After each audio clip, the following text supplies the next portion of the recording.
नमस्कार. sCreationमध्ये तुम्हा सगळ्यांचं खूप मनापासून स्वागत.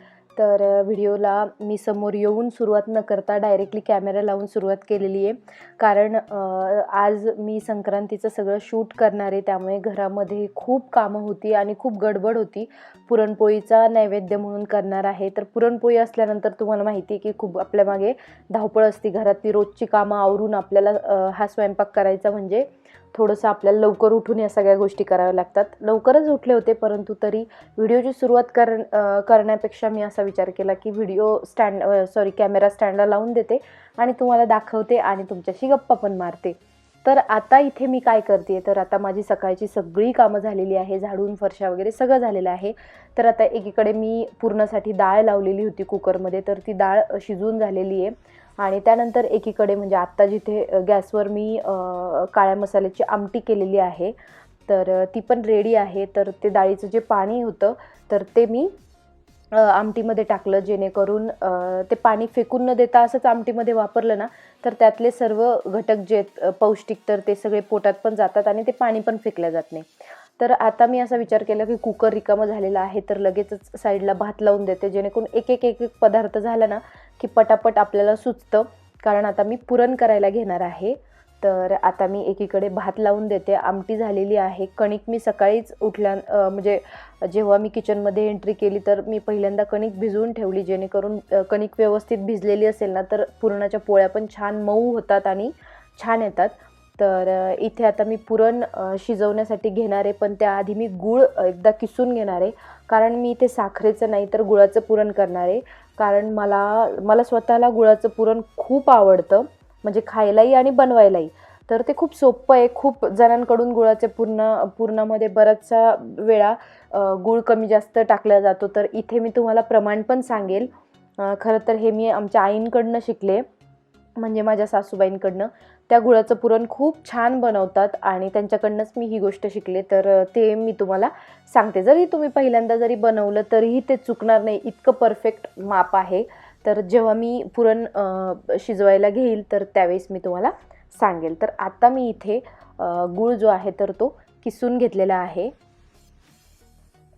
आणि त्यानंतर इथे आता आमटी जी आहे तर ती छान, त्याला मी कमी गॅसवर एक 5 ते 10 मिनटं छान उकळून घेतली आणि दुसऱ्या पातेल्यामध्ये काढून घेतलेली आहे. कारण याच कढईमध्ये आता मी पापड, भजे वगैरे जे काही आहे तर ते तळून घेणार आहे. तळणीचे पदार्थसुद्धा मी लवकर तळून घेणार आहे. फक्त मी भजे जे आहेत तर ती वेळेवर करेल, कारण गरम गरम भजी खाल्ली ना तर छान वाटतं आणि सगळ्यात स्वयंपाक गारगार नको, नाही का, म्हणजे त्यामुळे मग ते मी नंतर करणार आहे. परंतु या सगळ्या गोष्टी ज्याला जास्त वेळ लागतो तर त्या गोष्टी मी पटापट करून घेते.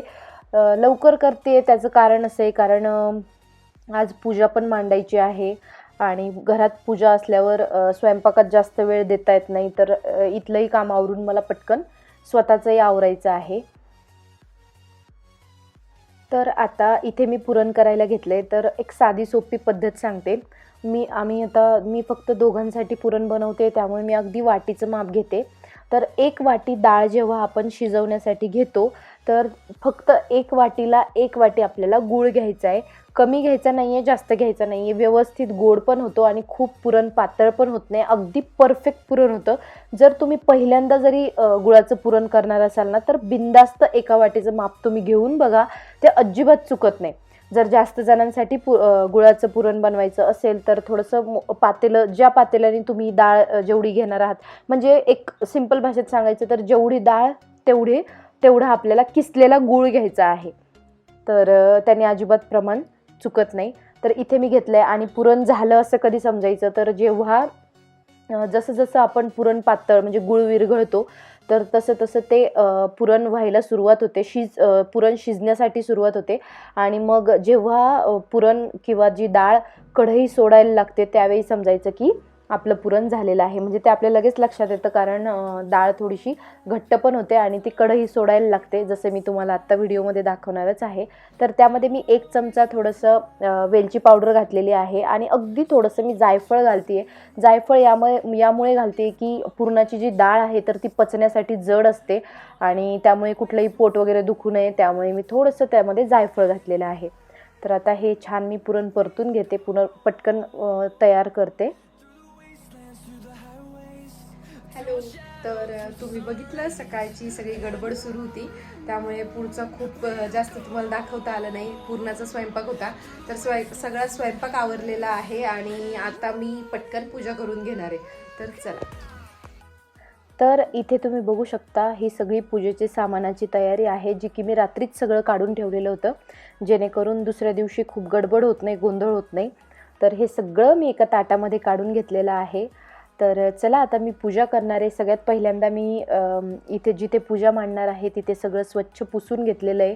तिथे पाट मांडला आहे, त्यावर छान असं एक स्वच्छ कापड अंथरलेलं आहे आणि त्यानंतर इथे आता मी सुगडं मांडून घेणार आहे. तर आमच्याकडे म्हणजे माझ्या सासरी अशी पद्धत आहे की 5 सुगडं जे आहेत तर ती आपण इथे पूजा करतो, परंतु अजून छोटी 5 सुगडं तुळशीपुढे ठेवायची असतात. त्यामुळे मी इथे 10 सुगडे ठेवलेली आहे.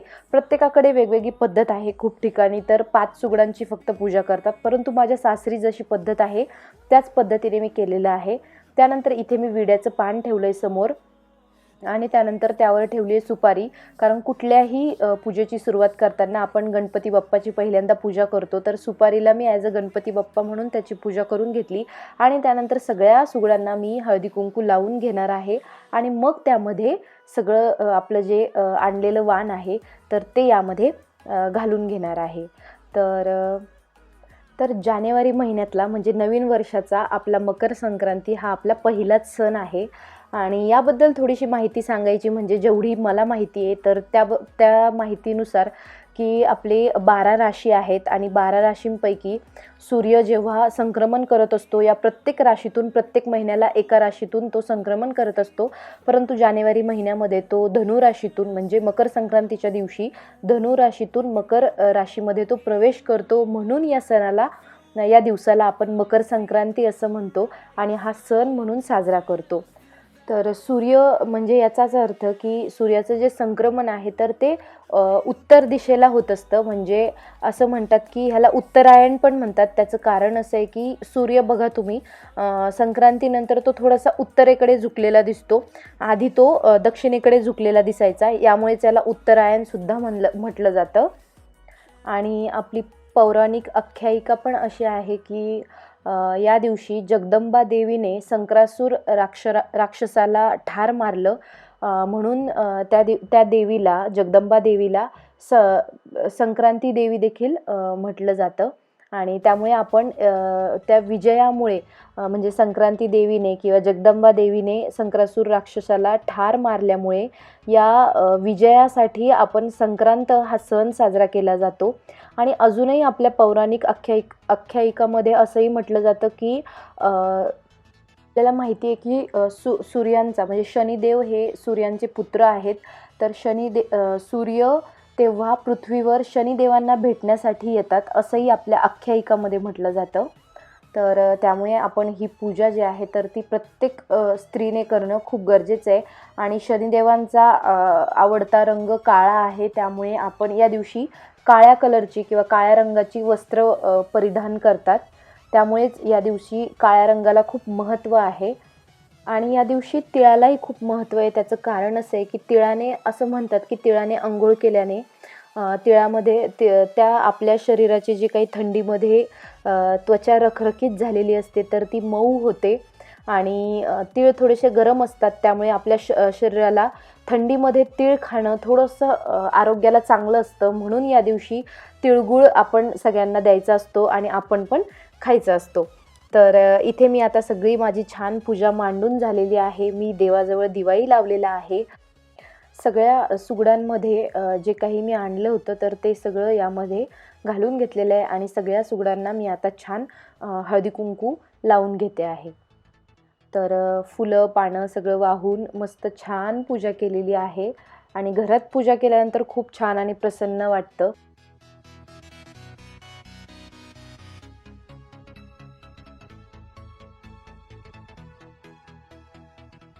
सगळी पूजा करून झाल्यानंतर मी सगळी जी समोरची छोटी छोटी सुगडं आहेत तर ती एका हाताने पदर आणि त्यानंतर एका हाताने जे छोटं मी आणलेलं होतं तर ते धरून असं मी सगळी सुगडं जी आहेत तर ती ताटामध्ये काढून घेतली. कारण ही सगळी छोटी छोटी जी 5 सुगडं आहेत तर ती मला तुळशीजवळ ठेवायची आहे.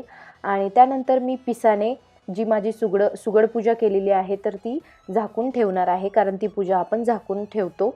तर मी व्यवस्थित छान दर्शन घेतलेलं आहे आणि ही सुगडं आता मी तुळशीजवळ ठेवून येते.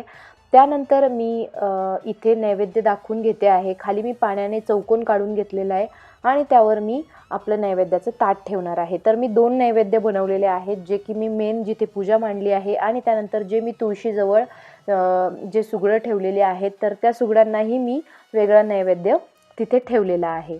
तर इथे मी एक घास मोडून फक्त ताटामध्ये ठेवणार आहे आणि थोड्याच वेळात हेच मी जेवणासाठी आम्ही प्रसाद म्हणून घेणार आहोत. तर ही पूजा झाल्यानंतर मी थोड्याच वेळात जी सुगडं मी झाकून ठेवलेली आहे त्यातलंच एक सुगड घेऊन खाली जाणार आहे, कारण आमच्या सोसायटीमध्ये विठ्ठल रुक्मिणीची मूर्ती खाली आणून ठेवली आहे. तिथे जाऊन पुन्हा एकदा रुक्मिणीला वाण देण्याची आपल्याकडे प्रथा आहे.